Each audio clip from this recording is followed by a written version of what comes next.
चलो भाई, एक बार में हम यूरिया साइकिल को समझ लेते हैं और फिर इसको बार बार देखना, ठीक है, खुद लिखना और इसको याद करना, ठीक है।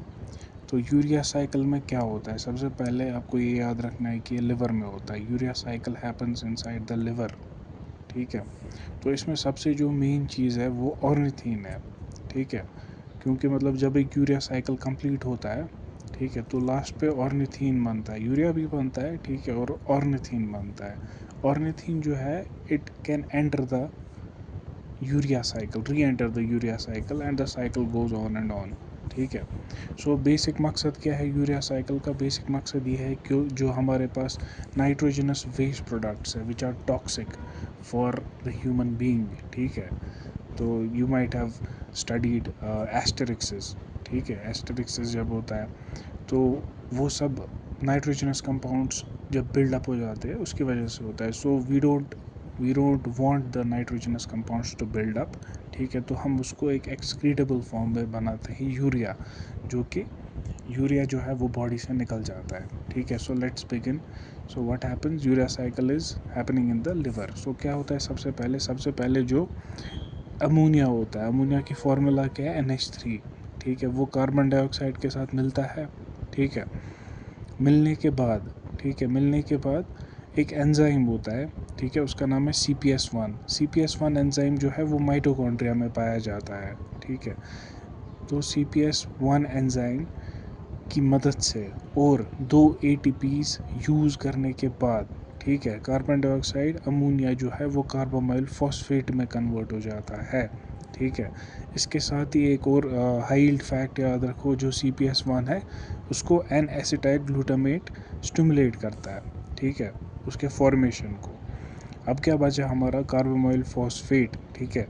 तो जब इससे पहले जो यूरिया साइकिल हुआ था, ठीक है, उससे दो चीज़ें बनी थी, एक तो यूरिया बना था और ऑर्निथीन बना था, ठीक है। वही ऑर्निथीन आके अब इस कार्बोमाइल फॉस्फेट के साथ मिलता है, ठीक है।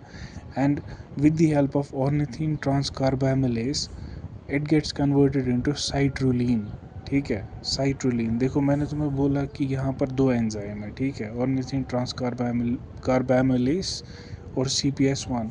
सिर्फ ये दो जो है ये माइटोकॉन्ड्रिया में होते हैं, ठीक है। इसीलिए ये जानना बहुत इंपॉर्टेंट है, क्योंकि यही दो होते हैं माइटोकॉन्ड्रिया, बाकी सब जो भी एंजाइम है वो साइटोप्लाज्म में होते हैं। सो अब हमारा बना साइट्रुलीन, ठीक है। ये और एक चीज़ के साथ मिलता है जिसका नाम है एस्पेटेट, ठीक है। यहाँ पर एक ATP यूज़ होता है, वहाँ पर हमारे 2 ATP यूज़ हुए थे, यहाँ पर हमारा एक ATP यूज़ होता है। एंड जो एंजाइम यहाँ पर इसके नेक्स्ट स्टेप में ले जाने के लिए, ठीक है, जो यूज़ होता है उसको हम बोलते हैं आर्जिनिनो सक्सिनेट सिंथेज, ठीक है। तो क्या बनता है? सिंथेज, ठीक है, आर्जिनिनो सक्सिनेट बनता है, ठीक है। आर्जिनिनो सक्सिनेट जो है वो आर्जिनिनो सक्सिनेस, नेस एस मतलब स्प्लिट, ठीक है, की मदद से स्प्लिट हो जाता है दो चीज़ों में, आर्जिनीन, ठीक है, और फ्यूमरेट, ठीक है। Fumarate is just like fume से मतलब निकल जाता है, ठीक है। तो अब हमारा क्या बचा? आर्जिनीन। जो आर्जिनीन है वो आर्जिनेस, ठीक है, की मदद से स्प्लिट हो जाता है दो चीज़ों में, यूरिया, ठीक है, और ऑर्निथीन में, ठीक है। ऑर्निथीन वापस यूरिया साइकिल में चला जाता है और ये साइकिल गोल गोल गोल गोल होता रहता है, ठीक है। हमारे जो टॉक्सिक नाइट्रोजनस कंपाउंड्स है वो कन्वर्ट होते जाते हैं यूरिया में और बॉडी से बाहर निकलते जाते हैं। So this was all about urea cycle. Subscribe for more such videos.